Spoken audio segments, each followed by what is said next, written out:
All right, here we are, episode 225. And Jenny, we're diving into a topic that's getting a lot of buzz lately in a very specific corner of the AI world. Oh, Mark, you sound like you've got some juicy tech gossip for me. What corner are we talking about? Is it about, like, fridge AI finally learning my snack habits? Laughs. Closer to conversational AI, but specifically the adult-oriented kind. We're talking about NSFW chatbots. It's a bit of a sensitive topic, I suppose, but relevant in the AI landscape right now. Ah, okay. That corner. And there's drama? I've heard chatter about platforms having issues. Like, things aren't smooth sailing? Major issues.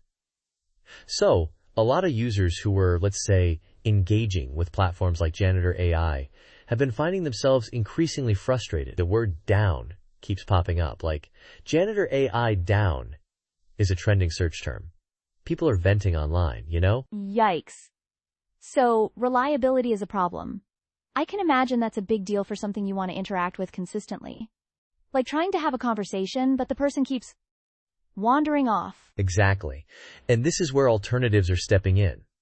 And Crushon AI is really making waves as the primary alternative, particularly in the NSFW space. They seem to be filling that vacuum. Crushon AI.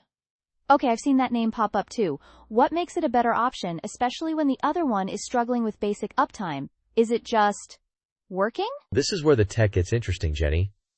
According to some of the research we looked at, Crushon AI has a proprietary back-end infrastructure. So they built their own house, basically. They control the foundation. And Janitor AI? Just renting? Janitor AI, from what we gather, relies heavily on third-party APIs. Think of it like renting a room versus owning the whole building. When you rent, you're subject to the landlord's issues.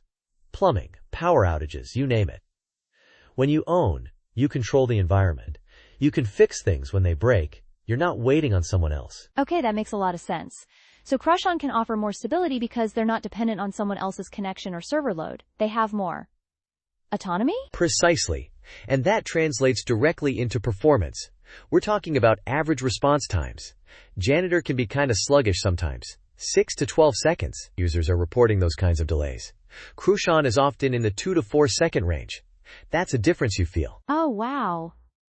In a conversation, that delay is significant. It breaks the flow. It's like waiting for someone to finish a sentence, but it takes an awkward amount of time. It does. It's like trying to have a quick chat with someone who keeps pausing for awkward amounts of time. Crushon's faster responses make the interaction feel much more natural, more fluid. So infrastructure is a big piece of it. What about the AI itself, the brain behind the chatbot? Is that different too? Another key difference. Crushon integrates with a bunch of different large language models.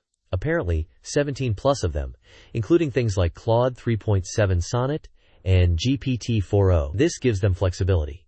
If one model is having an off day, they can lean on others. It's like having a team of experts rather than relying on just one. Got it. More options means more resilience. If one model stumbles, another one can pick up the slack. And does that affect the capabilities of the chatbot, especially in the context we're talking about? Definitely. And this gets to the NSFW aspect. Crushon is specifically designed to be uncensored in that regard. Janitor AI, while aiming for that, still seems to have conditional filtering pop up sometimes, which, in this context, isn't what users are looking for. They want that freedom. Right, the whole point for users is an unfiltered experience. So Crushon leans into that directly. No unexpected roadblocks? They do. And they also seem to be focused on features that enhance the relationship aspect. Things like emotional continuity, remembering context over long conversations. They boast a 16K token memory, which is pretty solid for keeping the thread going. It's not just a one-off interaction. 16K tokens.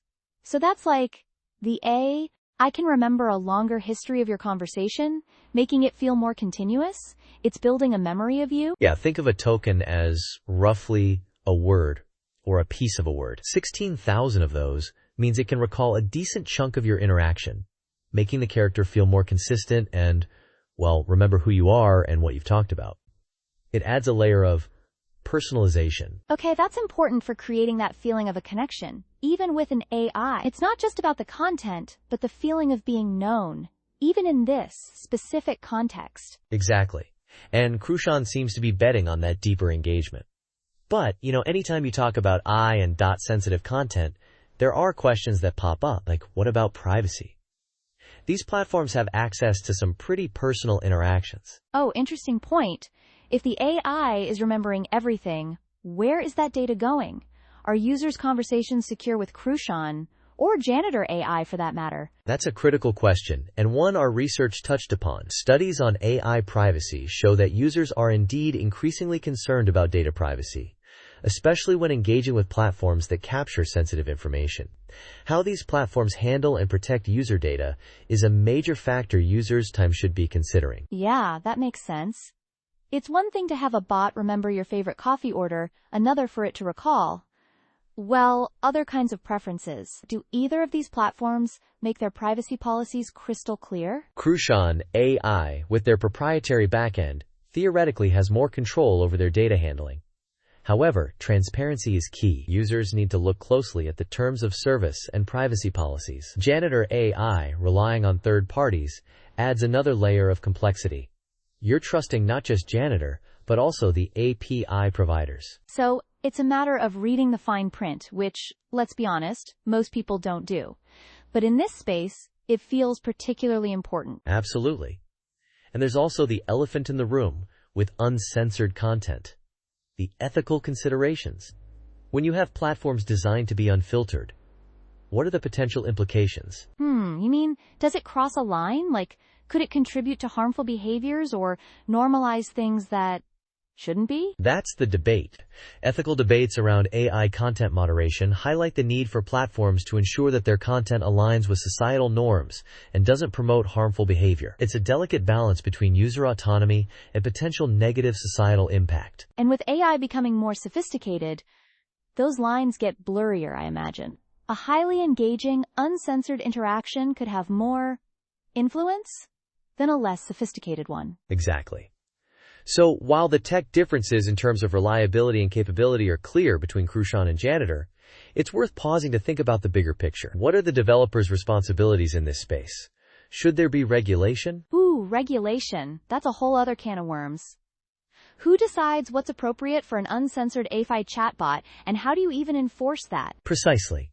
It's a complex issue with no easy answers.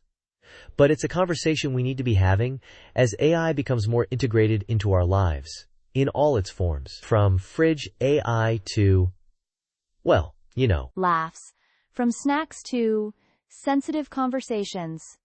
AI's certainly branching out. So for listeners who are curious about this space, it sounds like reliability, performance, privacy, and ethics are the big points to consider. Spot on, Jenny.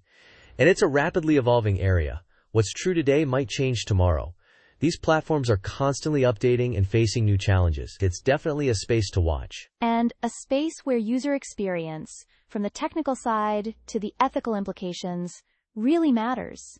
It's not just about the code, is it? No, it's about the interaction, the perceived connection, and the broader impact. It's fascinating, in a slightly controversial way. Controversial, but definitely relevant to the AI discussion. So if listeners are thinking about diving into this, maybe start by assessing their priorities. Is stability the most important thing? Or is it the unfiltered content? And how do they weigh the privacy considerations? Excellent points, Jenny. It's about making informed choices, even in this niche AI application. Well, this has been an enlightening discussion. Definitely opened my eyes to a different side of the AI world. Thanks for the insights, Mark. Likewise, Jenny. And to our listeners, we'd love to hear your thoughts on this. It's a topic with many angles. You can find us on social media or leave a comment on our episode page. Yeah, let us know your take. How important is reliability versus content in these platforms? And what are your thoughts on the ethical side of things? Get the conversation started.